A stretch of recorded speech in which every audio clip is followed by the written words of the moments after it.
ओम नमो भगवते वासुदेवाय। नमो भगवते वासुदेवाय।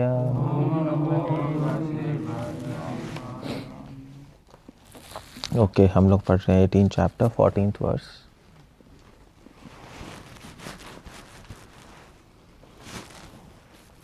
अधिष्ठानं तथा कर्ता करणं च पृथक्विधं विविधाश्च पृथक् चेष्टा दैवं चाएवत्र पंचमम्। ओके, भगवान कह रहे हैं कर्म का स्थान शरीर, कर्ता, विभिन्न इंद्रियां, अनेक प्रकार की चेष्टाएं तथा परमात्मा, ये 5 कर्म के कारण होते हैं। ओके, शिला प्रभुपाद यहाँ पर एनीवे ये हम हर काम करते हैं उसके 5 कारण हैं बेसिकली, भगवान यहाँ पे बता रहे हैं। मतलब हम लोग जनरली एक कारण ढूंढते हैं, है नहीं। हम लोग जनरली कहते हैं कि भी इसका कारण क्या है, तो हम सोचते हैं हाँ भाई इसका कारण ये है नहीं। हम लोग एक कारण में सोचते हैं। एक्चुअली जो भगवान की जो पूरा अरेंजमेंट है मटेरियल वर्ल्ड में, जो पूरी व्यवस्था है वो है उसके तो उसका मल्टी लेवल ऑर्गेनाइजेशन है। मल्टी लेवल ऑर्गेनाइजेशन समझते हो?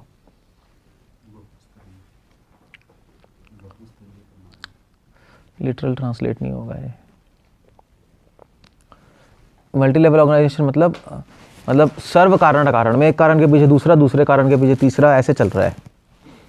एक नहीं होता कभी भी कारण। ऐसे भी आपको किसी ने मारा तो आप कहोगे ये देखो ये कारण है, नहीं। उसके पीछे भी कुछ कारण हो सकता है नहीं। हो सकता है उसको किसी ने बोला हो मारने के लिए, फिर क्या करोगे? तो वो तो कारण है ही, मगर जिसने उसको बोला है वो भी तो कारण है। समझ गए ना? तो जो मूर्ख होता है वो सिर्फ इमीडिएट कॉज देखता है, बस जो सामने दिखाई दे रहा है बस उसी को कारण मांगता है, मूर्ख। मगर जो बुद्धिमान होता है वो जो नहीं दिखाई दे रहा वो भी देखता है। कैसे? ज्ञान से।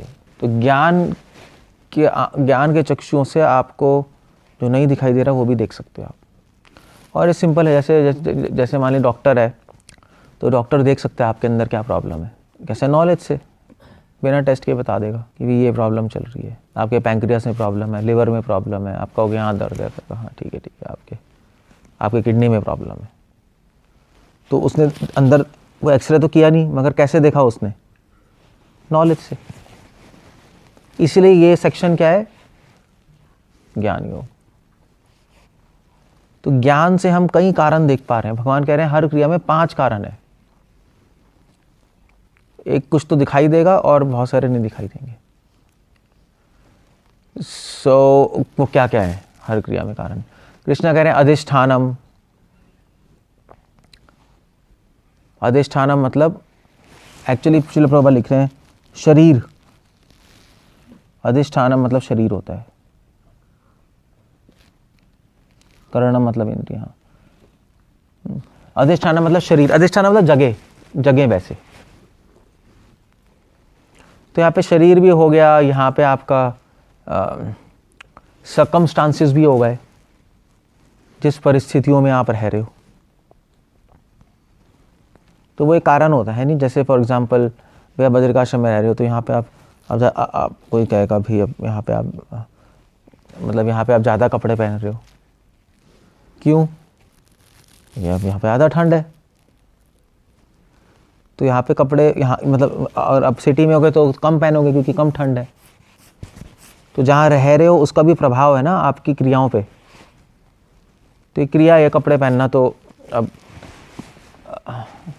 अब उसका एक कारण है जगह, किस जगह पे बैठे हैं। अगर शिमला में बैठे हो तो और कपड़े पहनोगे, ऐसे ही है। तो उसको बोलते हैं अधिष्ठानम। तो जो जगह है, प्लेस, और जो जगह और जो सर्कमस्टांस है, परिस्थितियां, ये दोनों अधिष्ठान में आते हैं। परिस्थिति भी आती है, परिस्थिति पे भी डिपेंड करता है आप उस टाइम क्या कर रहे हो। तो मान लीजिए कि बद्रिकाश्रम है, आपके हाथ में चक्कू है, आप कहोगे चक्कू क्यों पकड़ा हुआ है भाई? तो कहोगे भैया मुझे तो बहुत डर लग रहा है। तो परिस्थिति हो गई ना, जंगल में बैठे हैं यार, पता नहीं क्या हो जाए, डर लग रहा है। तो डिपेंड करता है। तो इसलिए अधिष्ठान मतलब जगह और परिस्थितियाँ, वो उस पर भी निर्भर करता है कि आप क्या क्रियाएं कर रहे हो। डिपेंड है, आपकी टेंस सिचुएशन है, आपकी आराम से मतलब सिचुएशन परिस्थिति, कोई किसमें बहुत टेंशन है या जिस परिस्थिति में हाँ ठीक है आराम से अलग आराम से परिस्थितियाँ चल रही हैं, उसके अकॉर्डिंग डिपेंड करेगा आप क्या क्रिया कर रहे हो। तो ये एक कारण है जो दिखाई दे रहा है, तो दिखाई दे रहा है ना। दूसरा है कर्ता।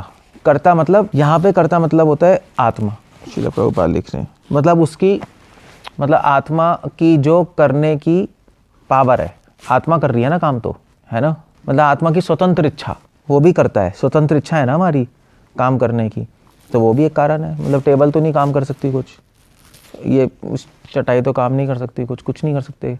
उस क्रिया के पीछे आत्मा की स्वतंत्र इच्छा भी है, तो वो कर्ता हो गया।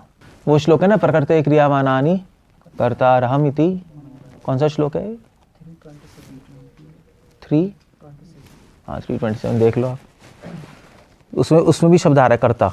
वहाँ पे मतलब वहाँ पे भी भगवान कह रहे हैं कि जो समझता है कि मैं ही करने वाला हूँ सारी क्रियाओं में, वो मूर्ख है। क्यों? क्योंकि सारे क्रियाओं में कितने कारण हैं? 5 हैं, मगर वो सोच रहे सिर्फ मैं ही। ये इसलिए कृष्ण कह रहे हैं वो अहंकारी है। उस श्लोक को इस श्लोक से कनेक्ट करना पड़ेगा। 5 कारण है भाई, ऐसा नहीं है कि सिर्फ तुम जो सोच लोगे वो तुम्हारी स्वतंत्र इच्छा ही है, तुम ही करने वाले हो, ऐसा नहीं है। तो अधिष्ठानम तथा कर्ता, फिर कारणम।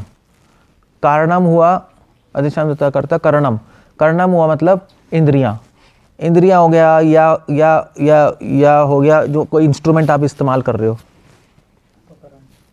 है। हाँ, उपकरण मतलब आप काम करना आते हो, किसी चीज़ से तो करोगे, तो हाथ से कर रहे हो, पैर से कर रहे हो। भी आपने किसी को घूसा मारा तो कारण क्या हो गया? तो एक तो आप खुद हो गए, आप नहीं मारा है, और के कारण आपका हाथ हो गया ना, पाँव नहीं हुआ ना, उसने हाथ से मारा था, पैर से नहीं मारा था। या आपने किसी को बंदूक से मार दिया तो कारण क्या हो गया उसमें? एक कारण हो गया बंदूक। तो जब केस होगा तो बोलेंगे भी इस व्यक्ति ने मारा, कैसे इस व्यक्ति फलाना व्यक्ति ने मारा बंदूक से। तो करण मतलब उपकरण, तो क्रियाओं में उपकरण भी इंक्लूडेड है, आपकी इंद्रियां। और फिर है कर्ता करणम च पृथक विदम विविधय च पृथक चेष्टा। चेष्टा मतलब आपकी उसमें मंशा क्या थी, इंटेंशन क्या थी, वो भी कारण है। मतलब आपने चक्कू मारा तो फिर ज़रूरी नहीं है आपकी इंटेंशन मारने की हो। आपने कहा होगा कि भी मैं तो डॉक्टर हूँ, मैं तो उसको बचाने के लिए चक्कू चला रहा था, है ना। तो उसके पता नहीं, क्योंकि डॉक्टर भी तो सर्जन भी चक्कू चलाएगा, चोर भी। या हो सकता है कि कोई डॉक्टर ऑपरेशन कर रहा हो और ऑपरेशन करते करते पेशेंट मर गया, तो केस हो जाएगा उस पर। तो कोर्ट पूछेगा भी तुम क्या कर रहे थे, उसने वो कहेगा मैं तो उसको बचाने के लिए कर रहा था, वो तो बाई चांस कट गया। जो अपोजिट पार्टी कहती नहीं इसने जानबूझ के मारा है ऑपरेशन करते हुए, समझ रहे हो, वो केस हो जाएगा उस पर। तो इसने जानबूझ के मारा, इसकी खुंदक थी। तो चेष्टा क्या है पीछे काम करने की? तो अधिष्ठान कर्ता और कर्म तो ये तो दिखाई देगा। अधिष्ठान कर्ता और करणम ये तो दिखाई देगा, चेष्टा दिखाई नहीं देगी।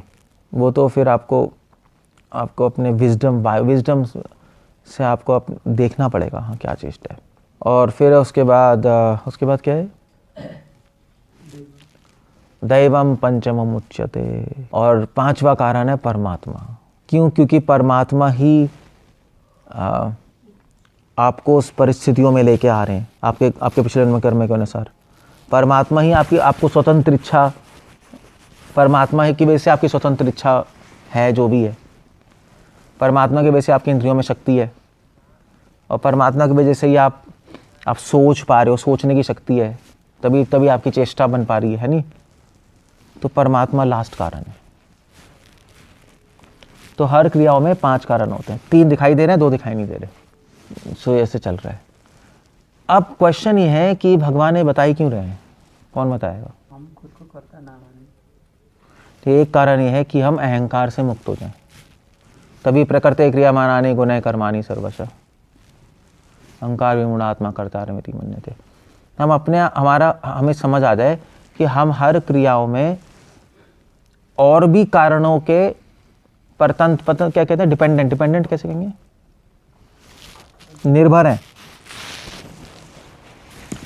हम और भी कारणों के निर्भर हैं। ऐसा नहीं है कि हम बस ऐसे ही कुछ भी करते रहते, ऐसा नहीं है। परिस्थितियों पे निर्भर हैं, इंद्रियों पे निर्भर हैं,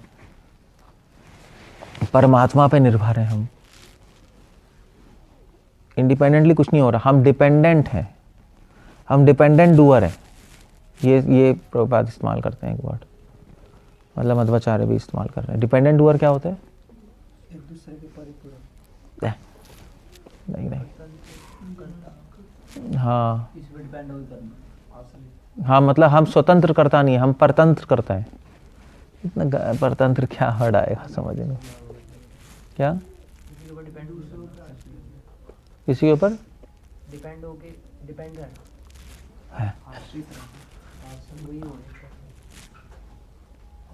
हाँ, वही तो मैंने कहा, डिपेंडेंट डूअर है, स्वतंत्र करता नहीं है, मतलब ये समझ लो हम, दैट्स द आइडिया। अच्छा, तो जो पांचवा फैक्टर है ना, दैवम, कुछ आचार्य दैवम को लिखते हैं किस्मत, पिछले जन्मों का डेस्टिनी, वो भी है दैवम। तो दैव को आप या परमात्मा ले लो या पिछले जन्मों के कर्म ले लो, उस पर भी डिपेंडेंट है हमारी क्रियाएं। स्वतंत्र इच्छा, बस। हाँ, सिंपल। ओके, तो ये क्यों बता रहे हैं? एक तो हमारा अहंकार खत्म हो जाए, दूसरा है श्रील प्रभुपाद पॉपट में लिख रहे हैं कि अगर हम हर कर्म, क्योंकि अल्टीमेटली फिफ्थ फैक्टर तो परमात्मा है, तो अगर हम हर कर्म भगवान के डायरेक्शन से करेंगे तो हम कर्मों के बंधन में नहीं फंसेंगे। ये बहुत इंपॉर्टेंट पॉइंट है, क्योंकि अल्टीमेटली परमात्मा ही एनर्जी दे रहे हैं, परमात्मा ही सोचने की शक्ति दे रहे हैं, परमात्मा ही अल्टीमेट फैक्टर है ना। तो अगर उनके डायरेक्शन से करेंगे तो हम फंसेंगे नहीं, बस सिंपल हो गया। तो परमात्मा के डायरेक्शन से कैसे करेंगे? शास्त्रों की बात मान के, है ना। उनकी डायरेक्शन शास्त्रों में, शास्त्रों की, साधुओं की और गुरु की, साधु शास्त्र गुरु, अगर उनकी बात मानेंगे तो इसका मतलब भगवान की डायरेक्शन में चल रहे हैं, तो कर्मों के बंधन में नहीं फंसेंगे। और अगर हम नहीं मानेंगे तो फिर हम फंसते जाएंगे, क्योंकि फिफ्थ फैक्टर परमात्मा है। तो उनके भी कुछ प्लान्स हैं हमारे लिए, है नहीं, वो भी कुछ कर रहे हैं अंदर से, आपके पिछले जन्मों के कर्म देखकर, जो भी देखकर। और परमात्मा भी इस तरह से हमारी लाइफ को लीड कर रहे हैं कि जिससे हम मोक्ष की तरफ अग्रसर हो सकें। तो कर्मों के फल इस तरह देते जा रहे हैं और उनकी इच्छा है कि हम मोक्ष की तरफ अग्रसर हो। तो अगर हम उनकी डायरेक्शन में काम करेंगे तो कर्मों के फल में नहीं फंसेंगे, बस काम खत्म। तो वो सब गुरु शास्त्र साधु से पता लग जाएगा उन्हें। तो इसका सिंपल है ना, जैसे अभी ऐसे मान लीजिए कोई बच्चा है, तो बच्चा जो पेरेंट्स हैं, तो पेरेंट्स मतलब छोटा बच्चा, तो पेरेंट्स सब उसका ध्यान रख रहे हैं, खाना खिला रहे हैं, नहीं, जो भी कर रहे हैं छोटे बच्चे की। तो अगर छोटा बच्चा मम्मी पापा की बात मानता रहेगा तो खुश रहेगा, नहीं मानेगा, कुछ करता रहेगा तो प्रॉब्लम में पड़ेगा। यही है ना, पेरेंट्स तो फिर भी केयर करेंगे, पेरेंट्स तो सब उसको देंगे ही, मगर बात मानेगा तो खुश रहेगा, नहीं मानेगा तो फिर प्रॉब्लम में आएगा, बीमार होगा, जो भी होगा, उल्टी पुल्टी चीज़ें करेगा। तो वही बात है, बस और कुछ नहीं, सिंपल है। क्या कह रहे हो?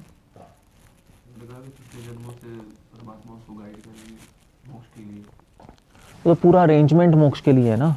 परमात्मा की तो इच्छा है कि मोक्ष मिले, तभी तो कर्मों के फल आते जा रहे हैं। जो कुछ भी बाकी कर रहा है वो तो परमात्मा की इच्छा से, परमात्मा की शक्ति, इच्छा नहीं, इच्छा तो हमारी है, कर्ता, चेष्टा है तो हमारी है, कर्ता हमारी इच्छा है। वो तो शक्तियाँ दे रहे हैं करने के लिए, इंद्रियों में शक्ति दे रहे हैं, बुद्धि में शक्ति दे रहे हैं, परिस्थितियाँ उत्पन्न कर रहे हैं आपके कर्मों की वजह से, पिछले जन्मों की कर्मों की वजह से आप परिस्थितियाँ वैसी उत्पन्न हो जाएंगी। बस इच्छा तो हमारी है, फिर उन परिस्थितियों में हम कैसे रिएक्ट करें, उसमें हम कैसे रिएक्ट कर रहे हैं, उससे और कोई परिस्थिति आई, आपने कुछ कर दिया, उससे और कर्म बंधन बन जाएगा, कर्म बंधन से दुख मिलेगा, सुख मिलेगा, फिर धीरे धीरे आपको समझ आएगा कि मैं क्या कर रहा हूँ, भगवान की शरण लोगे। तो उन परिस्थितियों में फिर आप कैसे एक्ट करो, जो जैसे गुरु शास्त्र साधु कह रहे हैं वैसे कर लो, तो आप कर्म बंधन से बाहर हो जाओगे, वरना फंसते चले जाओगे। और क्या, भैया परिस्थिति आ गई कुछ, फिर आप कुछ ऐसी करते जा रहे हो, मगर आपने किसी एक्सपर्ट से एडवाइस ले ली, ये बिजनेस में आपका कुछ परिस्थिति आ गया अजीब सी, आपने कुछ कर दिया और लॉस हो गया। मगर आपने किसी एक्सपर्ट से एडवाइस ले ली, वैसा किया तो कंपनी संभल गई। तो बस वही, आपने गुरु शास्त्र साधु से एडवाइस ले ली तो परिस्थितियों में आप विचलित नहीं होगे और ठीक होता जाएगा, आप से निकलते जाओगे और और फंसते जाओगे कर्मों में। यही है, बस सिंपल है। क्लियर है? ये सिंपल सा फॉर्मूला है और कुछ। ओके, क्या पूछना है? सर्कमस्टांस भी है। जैसे हम कहते हैं ना according time place and circumstances, तो सर्कमस्टेंसेस और टाइम बिल्कुल एक डिफरेंट चीज़ है प्लेस। सेब का ले रहे हैं? जब आप उसका मतलब सर्कमस्टेंसेस भी ले रहे हैं और प्लेस तो प्रॉपर मेंशन कर ही रहे हैं। नहीं, तभी तो टाइम प्लेस सर्कमस्टांस साथ में चलते हैं ना, अधिष्ठानम नहीं आता है। टाइम भी इसके अंदर इंक्लूड हो गया, और क्या, अधिष्ठान होता है टाइम प्लेस सर्कमस्टांस, तीनों ही हो गया। तीनों ही हो गया। किस समय में हो आप, किस परिस्थिति में हो, कहाँ हो। ये इसका कौन सा मीनिंग है और बॉडी जो है प्रॉपर लिखा है वो कौन सा मीनिंग है? वो शरीर में सब इंक्लूडेड है एक्चुअली। अच्छा, वो शरीर प्रभुपाद ने लिखा है, मगर अगर आप अधिष्ठान का मतलब शरीर लोगे तो कर्णम क्या है? अच्छा। वो भी शरीर हो गया, इंद्रियां शरीर ही तो है। तो वो शरीर का मतलब यही है, सब कुछ इंक्लूडेड। शरीर में आपका शरीर से मतलब एक्सटेंडेड बॉडी भी तो इंक्लूडेड है। शरीर से संबंधित चीज़ें भी तो शरीर में ही आती हैं। आपका घर, आपकी परिस्थितियाँ जिसमें हो, टाइम प्लेस, सब इंक्लूडेड है। टाइम प्लेस सर्कमस्टांस अधिष्ठानम मतलब सर्दी में आप बद्रिका आश्रम में हो और क्या है, और टाइम प्लेस सर्कम, और परिस्थिति क्या है? परिस्थिति है कोरोना, बंद है आप अंदर। तो आप जो करोगे डिपेंड करेगा इस फैक्टर पे। क्या करोगे? आप कहीं जा भी नहीं सकते, कुछ भी नहीं कर सकते, तो फिर आपको किसी तरह रहना पड़ेगा। अब आप इस सिचुएशन में क्या करो? एक तो आप अपने मन से कर सकते हो कुछ भी, अभी क्या करें हम, एक भगवान के डायरेक्शन में कर सकते हो। फिर शास्त्र क्या कह रहे हैं क्या करना चाहिए सिचुएशन में, शास्त्र के अकॉर्डिंग चलोगे तो सही होता जाएगा, अपने अकॉर्डिंग चलोगे तो बकवास और भी गड़बड़ होती रहेंगी चीज़ें। बस ये टाइम प्लेस सर्कमस्टेंस। इसका हमारे लिए हम ऐसे कैसे समझेगा कि ये तो भोगी भी यही कहते हैं, सब कुछ बांटना है। तो कल बोला था मैंने, भोगी भी यही कहते हैं। तो हम क्या कहते हैं? हम भी यही कहते हैं। वो तो हम फ़र्क, क्या समझते हैं जब ये कहते हैं कि सब कुछ बांटना है? सब कुछ भगवान की मर्जी से होता है, मतलब यही है कि सब कुछ उनकी मर्जी से होता है। बस हम उनकी मर्जी से नहीं चलते, हम ये कहते हैं सब कुछ उनकी मर्जी से हो रहा है, बस हम उनकी मर्जी से नहीं चलते और अपना कबाड़ा करते हैं।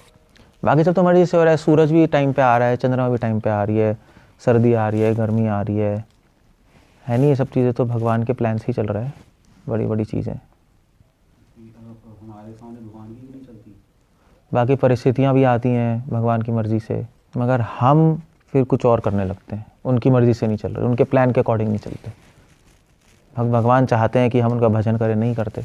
ये है बस, पूरी क्रिएशन भगवान की मर्जी से चल रही है, बस हम कुछ ना कुछ करते रहते हैं उसमें उल्टा पुल्टा। जैसे आप तो ऐसा कंपनी में जाओ, किसी टाटा कंपनी में, टाटा जमशेदपुर में है ना, तो वहाँ जाओ तो वहाँ पे क्या बोलेगा आदमी कि भाई यहाँ पे तो सबको टाटा की मर्जी से होता है। यही है ना?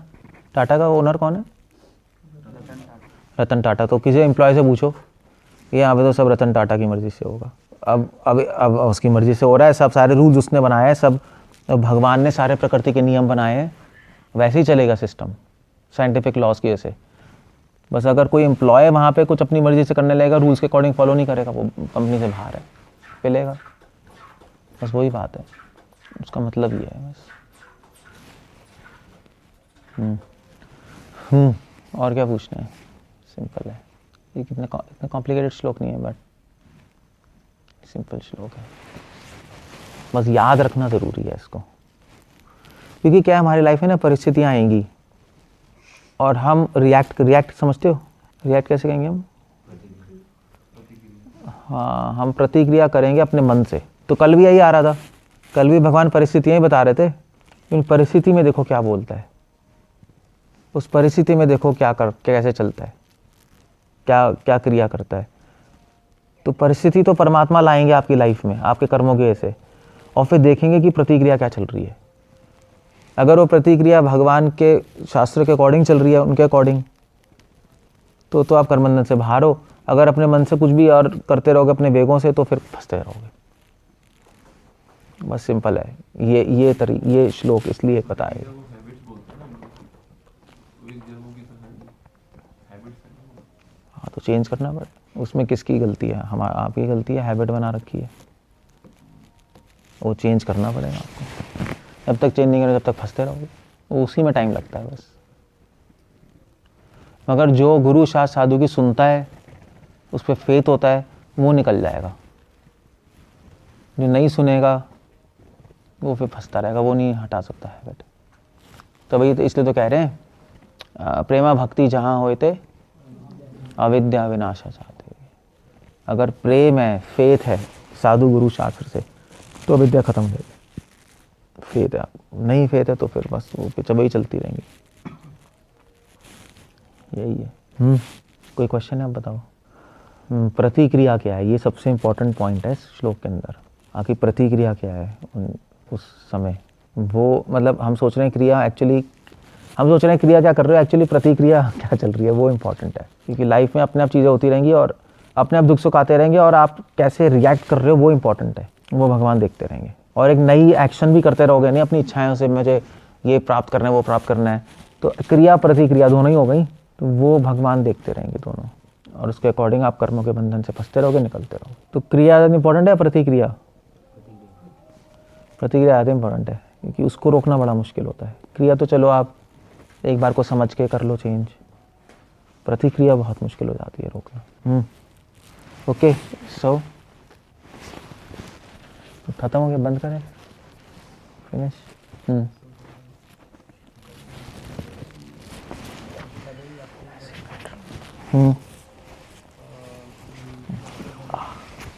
चोट लग गई, वो तो उसके कर्म की रिएक्शन आई है। उसको तो यही सोचना चाहिए कि कर्म की रिएक्शन और भगवान ही दे रहे हैं। मतलब डिवोटीज को तो प्रारब्ध कर्म भगवान ही देते हैं ना, चोट ठीक करने की बात। जब भगवान की कृपा ही है तो फिर तो रहने दो। लेकिन उसका आंसर अब इसमें कल वाले बिल्कुल परफेक्टली फिट हो गया कि भगवान उससे चोट लगा के मैसेज दे रहे हैं, मैसेज दो, इसको ठीक करो और आगे चलो। तो यही हो गया ना। कोई पूछता है ना चोट को ठीक क्यों करनी है, जब भगवान की कृपा ही है, जो दुख जो है भगवान की कृपा है, तो ग्रहण करो, उसको सुख में क्यों कन्वर्ट कर रहे हो। तो उसका आंसर यही हो गया कि दुख भगवान ने दिया मैसेज देने के लिए, मैसेज लो, चोट ठीक करो और आगे बढ़ो। हाँ वही है। हाँ वो कल वाला ऐसे वो तो टॉलरेट भी कर सकते हो आप। ठीक करना क्यों है? क्यों ठीक करना? मैसेज करने के लिए मेहनत कैसे करोगे भाई, पड़े रहोगे। वो तो ये तो सेकेंडरी वो है ना, चोट तो इसके थ्रू भगवान मैसेज दे रहे हैं ना कि तूने उससे द्वेष किया था इसलिए चोट लगी तुझे, तो आप मैसेज ये है कि द्वेष खत्म कर दो। द्वेष खत्म कर दिया, बाकी चोट ठीक कर लो अपना, चलो फिर जो भी काम करना है, बस ये है। इस कर्मों क्या दुख मिल रहा तो कोई डिसाइड नहीं कर सकता। किस कर्मों से क्या दुख मिल रहा है? किस कर्मों से क्या दुख मिलना कोई नहीं बता सकता, मगर ये है कि मगर नहीं, जब आपको नॉलेज हो जाएगी तो आपको पता लग जाएगा। माली किसी ने थप्पड़ मारा है, अगले दिन उसको थप्पड़ ही पड़ेगी, क्या दूसरे पैसे उसको दुख मिलेगा थप्पड़? ऐसा नहीं होता? वो पता नहीं मुझे मगर मोस्टली टिट फॉर टैट ही होता है। जो आपने किया एग्जैक्टली आपके साथ वही हो जाएगा, एग्जैक्टली वही हो जाएगा। क्योंकि वो इसलिए होगा क्योंकि आपने उसको थप्पड़ मारा, तो आप तो खुश हुए उसको थप्पड़ मार दिया मैंने, मगर उसको दुख हुआ ना, उसको फीलिंग आई ना, तो आपके साथ भी एग्जैक्टली वही होगा। दिलाने के लिए देखो, जैसे उसको फीलिंग हुई सेम फीलिंग आपको भी देने के लिए होगी। कि आपने वहाँ गंदा किया ना, उसको इतना बुरा लगा, सेम फीलिंग आपकी होगी। तो ये होगा कि ये बताने के लिए कि ये चीज़ मत करो दूसरों के साथ, क्योंकि ऐसी फीलिंग होती है। टिट फॉर एग्जैक्टली वही हो जाएगा आपके साथ, एग्जैक्टली वही। इसलिए शास्त्रों में लिखा है, अगर किसी ने किसी आँख फोड़ी तो राजा उसकी आँख फोड़ देता था पनिशमेंट में, कि जिससे अगले जन्म में उसको दोबारा से वो ना मिले। अगले जन्म में कोई फोड़ेगा तो पहले उसके सारे कर्म खत्म हो जाएंगे उस वक्त। एन आई फॉर एन आई, वो मिल गया उसको, बस कर्म का फल खत्म हो गया। एन आई फॉर एन आई, ये लिखा है शास्त्रों में, मनु संहिता में भी, कुरान में भी। आँख के लिए आँख, हाथ के लिए हाथ। आपने किसी को मार दिया तो आपको भी मार देंगे, हैंग कर देंगे। तो प्रभुपाद लिख रहे हैं भागवतम में, प्रभुपाद लिख रहे हैं कि कर्मों का फल फिर खत्म हो जाता है, उसको अगले लाइफ में सफ़र नहीं करना पड़ेगा। तो बीमारी कैसे समझेंगे? बीमारी बीमार हो रहा है तो बीमार तो नहीं किसी को? पता नहीं, बीमारी कैसे, पता नहीं क्या होगा, बीमारी का क्या उतरा होगा हो उससे। है। बीमारी तो उसने पिछले जन्म में कुछ गलत काम किया होगा, वो उतरा है। कुछ किया हो, बीमारी का तो ये है कि उसने ख़राब चीज़ देखी होगी तो आँख खराब हो जाएगी, ऐसे कुछ होगा एग्जैक्ट। अलग अलग रूल्स होंगे उसके, ये सब शास्त्र में लिखा हुआ है। लिखा हुआ है धर्मशास्त्रों में सब। उसने क्वेश्चन आया था कल वाले ने कि मैसेज तो कन्वे कर दिया भगवान ने, लेकिन अब जो कंडीशन सोर्स होंगे वो उस मैसेज पर भी एजम्पशन करेंगे ना, सब अपने अपने मैसेज निकालेंगे ना। अब मैसेज को आइडेंटिफाई कैसे करना है क्वेश्चन। मैसेज को आइडेंटिफाई कैसे करना है? वो तो एक सेल्फ रियलाइज सोल ही मैसेज को आइडेंटिफाई कर पाएगा, क्योंकि उस पर भगवान की मर्जी है। कंडीशन सोल मैसेज को आइडेंटिफाई कैसे कर पाएंगे? वो तो अपनी एजम्पशन से सोचेंगे भगवान इससे मुझे मैसेज दे रहे हैं कि एसेंशियल हो रहा है, वो हर चीज़ से एक ही मैसेज निकालता रहेगा और फिर बोर हो गए छोड़ देगा भक्ति, वो कहेगा यार भगवान एक ही मैसेज मुझे के देगा। वो तो सिंसियर हो गया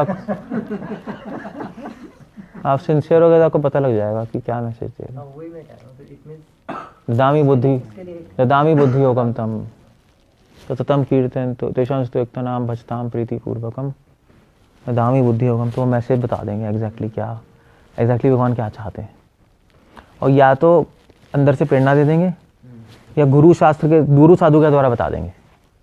ये भी है, कोई वैष्णव भी बोलेगा आपसे कि भैया तुझे ऐसा नहीं करना चाहिए, तो वो भगवान ही बोल रहे हैं, आपको ध्यान देना पड़ेगा। ऐसा नहीं है कि मैसेज तो भगवान हृदय से देंगे, इस पागल की यह बात मानूं मैं। तो मैसेज देने के अलग अलग तरीके हैं। गुरु के द्वारा गुरु बोल देगा, साधु बोल देंगे, तो मैसेज मिल जाएगा उसको अपने कान खुले रहने पड़ेंगे। अगर अहंकार से वो सोचेगा कि मैं किसी की नहीं सुनूंगा तो बस मिस हो जाएगा, ये मिस हो जाएगा। तभी तो अहंकार विमूढ़ आत्मा, अहंकारी व्यक्ति मूर्ख ही रहेगा, विमूढ़ ही रहेगा। विमूढ़ मतलब बेबिल्डर्ड, वो कुछ मैसेज नहीं पकड़ सकता। मूर्ख क्या पकड़ेगा मैसेज? तो वो मैसेज भगवान देते हैं, और एक नहीं हजार तरीकों से देते हैं मैसेज। ये भी लिखा है कुरान में कि अल्लाह तो अल्लाह कहाँ से आके कृष्णा एक तरीका नहीं 1000 तरीके से आपको मैसेज देंगे कि जिससे आपको समझ आ जाए। मतलब भगवान थोड़े ना कि एक ही तरीके से मैसेज देंगे, कि भगवान एक ही तरीके से मैसेज देंगे किसी से आपको समझ ही ना आए। ये तो मैडनेस है कि आप मिस कर जाओ, बल्कि वो तो चाहते हैं आप समझो। तो प्रेरणा भी देंगे, साधु से भी बुलवाएंगे, गुरु से भी बुलवाएंगे, 10 लोगों से बुलवा देंगे वही चीज। मतलब क्लियर होगा मैसेज, क्लियर। अगर आपके आंख खुली है तो, अगर आंखों पे अहंकार की पट्टी लगी तो कुछ नहीं नजर आएगा, नहीं नजर आएगा। ये बात है। पता नहीं बाइबल में लिखा है गॉड गिव्स वार्निंग्स या messages in thousands of ways। मगर अहंकार विमूढ़ आत्मा है। अहंकार की पट्टी खोलेगा कौन? आप खुद ही खोलोगे और कौन खोलेगा? पता ही नहीं ना कि अहंकार की पट्टी बनी हुई है, अहंकार ही नहीं। तो बस बता रहे हैं ना, तो बता रहे हैं, खोल लो, सुनना शुरू करो।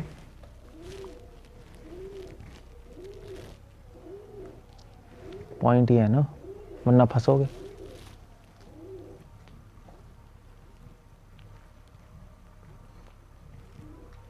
ये बात है नहीं, वो मगर हम ध्यान नहीं देते, आप ध्यान दोगे ना तो आपको पता लगेगा अरे यार सब जगह से मैसेज वही आ रहा है, मगर हम ध्यान नहीं देंगे और अपने में मस्त रहेंगे बस। ठीक है, मैं जो कर रहा हूँ वही तो करता आ रहा मिति मन्ने थे, मैं जो कर रहा हूँ ठीक कर रहा हूँ यार, ठीक है यार, बस ठीक है बस। इसी साधु ने आके बोल दिया कि प्रभु जी थोड़ा ध्यान रखिए। फॉर एग्जाम्पल क्या, कोई एग्जाम्पल, जैसे फॉर एग्जाम्पल अपने ही दे देता हूँ। जैसे मुझे बोल दिया फिर प्रभु जी ध्यान रखिए, हेल्थ ख़राब हो जाएगी, कम बम मत खाइए। मैं खाता था ना बहुत कम, ऐसे ऑस्टेरिटी करता रहता था, हेल्थ ख़राब हो जाएगी। मैंने सुना ही नहीं। फिर महाराज ने भी बोल दिया, महाराज ने भी 2-3 बार बोला था कृष्ण ध्यान रखो बीमार हो जाओगे। मैंने सुना ही नहीं। सभी बोलते थे, सुना ही नहीं मैंने, फिर बीमार हो गया बहुत बुरी तरह। फिर अकल ठिकाने में आई, फिर तो चलो ठीक हो गया। नहीं सुना मैंने, क्योंकि मैं सोचता मैं ठीक कर रहा हूँ। अब प्रॉब्लम ये है ना कि उस टाइम आपका दिमाग नहीं चलेगा, ये सबसे बड़ी प्रॉब्लम है। अहंकार ऐसी चीज है, अहंकार ना आपको लॉजिक देगा, ये बहुत बड़ी बात है। अहंकार की पुष्टि लॉजिक से हो जाती है, या ऐसे ऐसी तो ऐसी तो ऐसी तो ऐसी तो है, वो दिखाई नहीं देगा, मुझे नहीं पता लगा। तो बस ये एग्जांपल दे सकता हूँ मैं एक। सो ये चीज़ें अब वो तो चलो कॉम्प्लेक्स है ना, अहंकार से ना समझ नहीं आता।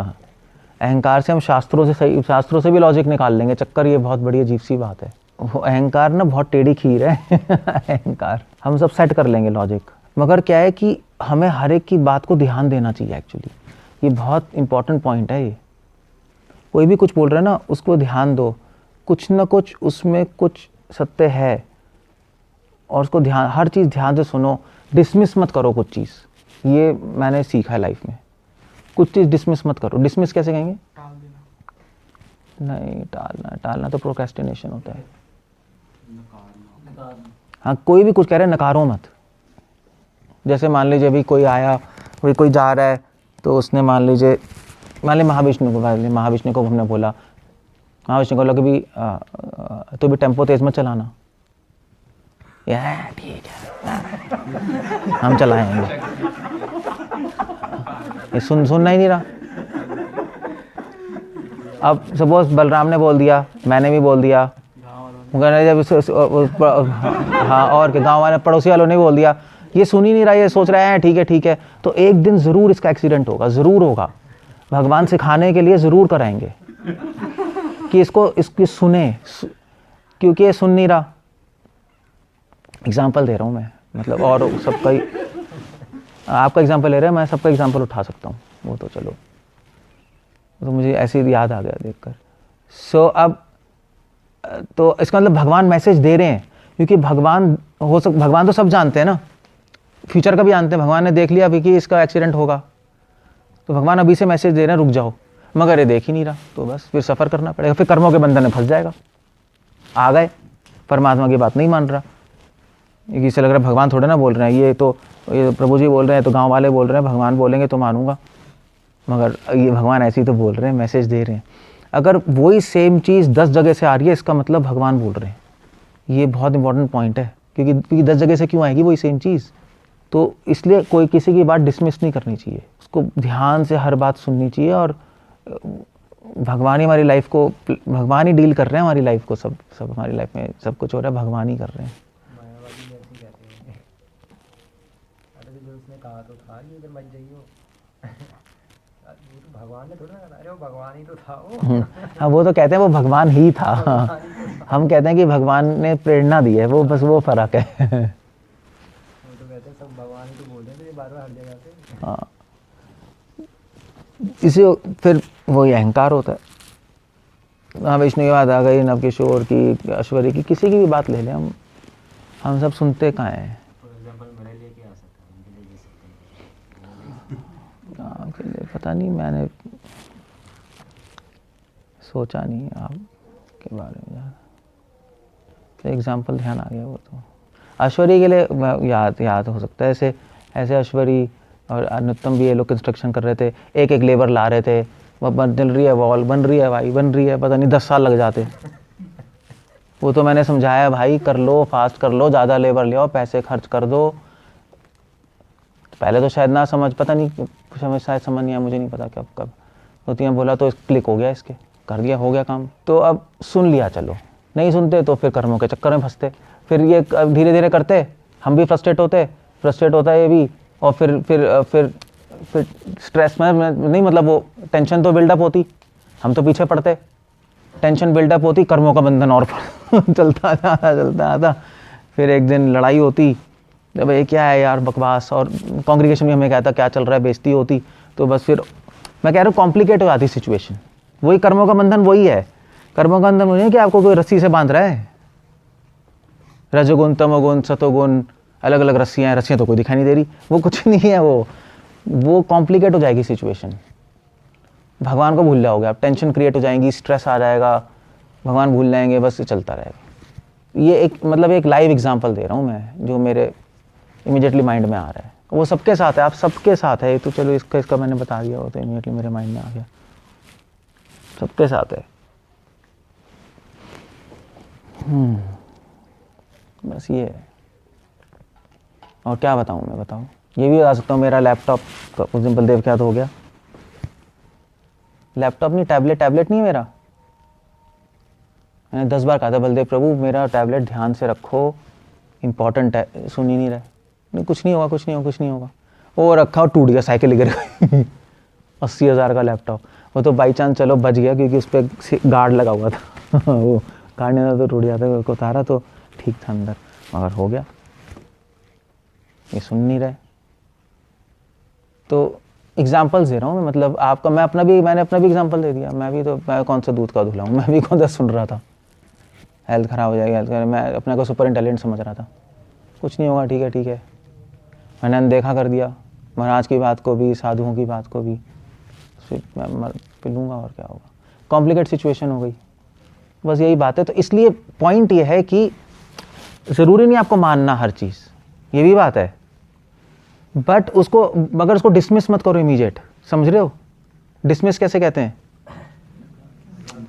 इमीडिएटली मत नकारो, नहीं ठीक है, नहीं, उसको ध्यान दो, कुछ कह रहे हैं तो कोई भी कुछ कह रहा है, कुछ ना कुछ है, अगर हो सके तो उसको अप्लाई करो अपनी लाइफ में, मगर हम इमीडिएटली डिनाई करते हैं, इमीडिएट हमारी बुद्धि बंद हो जाती है, नहीं ठीक है, वो उसको कहते हैं अहंकार, अहम करता, मैं हूं ना, मैं हूं, ये कौन है, ठीक है, फिर तो इसे ध्यान नहीं देते। तो ध्यान दो, हो सकता है आप वो बात पूरी तरह फॉलो ना करो, मगर आप ध्यान दोगे तो कुछ तो अप्लाई कर पाओगे अपनी लाइफ में उसको, और फिर उससे सिचुएशन कॉम्प्लिकेट नहीं होगी। तो ये बात है, बस क्लियर हो गया, एग्जाम्पल से क्लियर हो गया ना, मतलब मैं किसी पर्सन के अगेंस्ट नहीं बोल रहा, बट एग्जाम्पल दे रहा था, मैंने अपना भी एग्जाम्पल दे दिया इसीलिए बैलेंस हो जाए सिचुएशन। सो जो सुनता है वो हर दिन वाइज बनता जाएगा, वाइज कैसे कहेंगे, बुद्धिमान बनता जाएगा, मगर अहंकारी क्या रहेगा, विमूढ़ आत्मा। विमूढ़ पता है क्या शब्द, मूढ़ मतलब मूर्ख, विमूढ़ मतलब स्पेशल मूर्ख हर दिन मूर्ख जो नहीं, अहंकारी हर दिन नीचे जाता रहेगा, जो सुनेगा वो हर दिन ऊपर जाता रहेगा।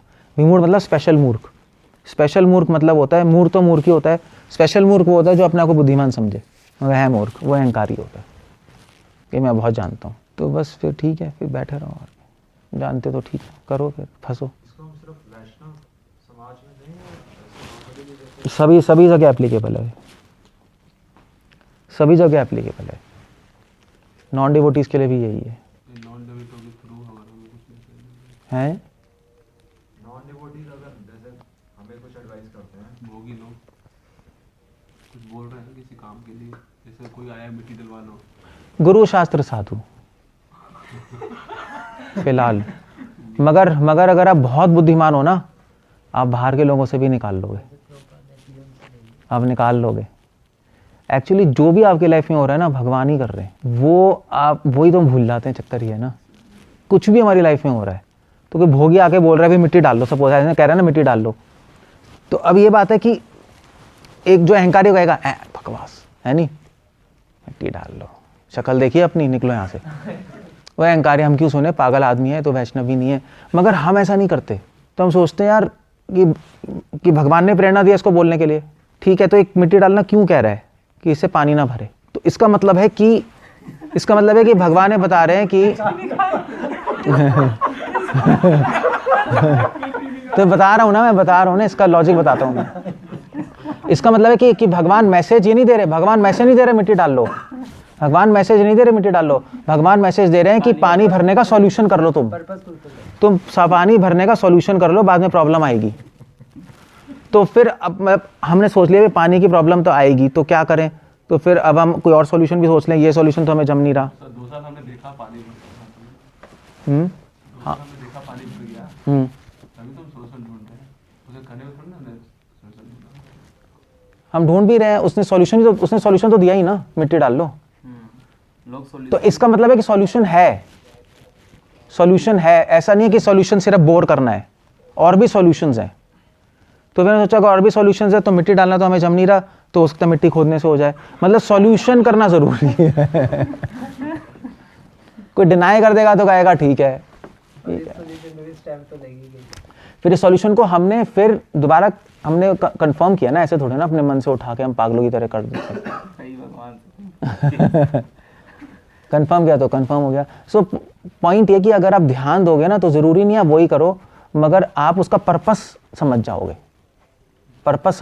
कि क्यों बोला जा रहा है, और फिर आप उसका सॉल्यूशन ढूंढोगे। फिर वो भी सॉल्यूशन भी भगवान ही प्रेरणा देंगे आपको कि हाँ भी ये नहीं हम ये कर लें। मगर जनरली हम सुनते नहीं, चक्कर ये, हम अपने में इतने बिजी रहते हैं, अपने में ही बस कि मैं बस ये ठीक है प्रभु जी हाँ। तो कुछ लोग पता है, कुछ लोग वो भी होते हैं, क्या कहते हैं, मस्त मौला, समझते हो, वो भी मूर्ख होते हैं।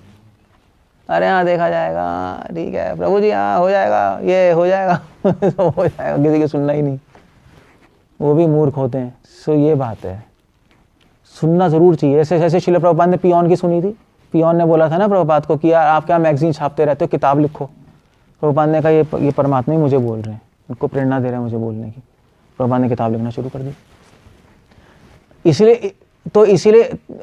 इसीलिए भागवत में दत्तात्रेय की कहानी है, 24 गुरु, वो तो लोगों से क्या, वो तो प्रकृति की चीज़ों से ही सुन रहे हैं, मैसेज लेते जा रहे हैं, हवा से, पानी से, पेड़ से, वो तो उससे मैसेज ले रहे हैं। ये तो फिर भी हम तो भोगियों की बात कर रहे हैं, क्यों?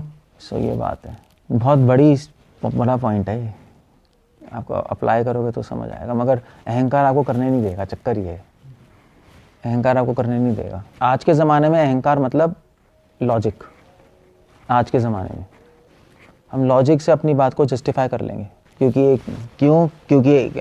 प्रभुपाद कह रहे हैं ना कि this is the age of logic. तो अहंकार का सबसे बड़ा जो टूल है वो लॉजिक है। टूल कैसे कहेंगे? वो कहने मतलब अहंकार का सबसे बड़ा दोस्त कह लो, ये कह लो सबसे बड़ा दोस्त लॉजिक है आज की एज में। अरे तो ऐसे ये तो गलत बोल रहे हैं। वेल एक्सपीरियंस भी कुछ होता है, आपके लॉजिक से सब कुछ नहीं चलता। एक्सपीरियंस बहुत बड़ी चीज़ है जो आपके लॉजिक से परे है। वो बता रहे हैं भी हमारे एक्सपीरियंस में ऐसे ही होगा, देख लेना, तुम अपनी बुद्धि लगा लो, मरोगे फिर कॉम्प्लिकेट हो जाएगी सिचुएशन। करो भाई, फिर जो करना है ऐश करो। तो ये बात है, बस क्लियर हो गया। कभी कभी एक टॉपिक के ऊपर विभिन्न वैष्णव साधु मतलब अलग अलग इंस्ट्रक्शन देते हैं, तो उसमें से कौन सा ठीक है कैसे पता चलेगा? हाँ, कोई आपने किसी ने कुछ बोला, किसी ने कुछ, है ना, अलग अलग बोल रहे हैं ना। तो आप देखो जो काम करे वो कर लो और क्या, बुद्धि लगाओ ना अपनी, जिससे प्रॉब्लम सॉल्व होती है वो कर लो, खत्म हो गया, बस वही करना है। अब प्रॉब्लम सॉल्व करनी है ना, मतलब दोनों ही अपने एक्सपीरियंस से बोल रहे हैं। हाँ, तो एक बार वो अप्लाई कर लो, उससे नहीं हो तो दूसरा अप्लाई कर लो, बस। जो ज़्यादा सीनियर है पहले उसको अप्लाई कर लो, ज़्यादा एक्सपीरियंस है, उससे काम नहीं करो फिर दूसरा अप्लाई कर लो। और कोई तरीका ही नहीं है, ट्रायल एरर मेथड है। ट्रायल एरर पता है ना, ट्राई करो, फेल हो जाए फिर दूसरा कर लो, और क्या होगा। सिंपल सी बात है, हमें तो प्रॉब्लम सॉल्व करनी है ना, और क्या करना है।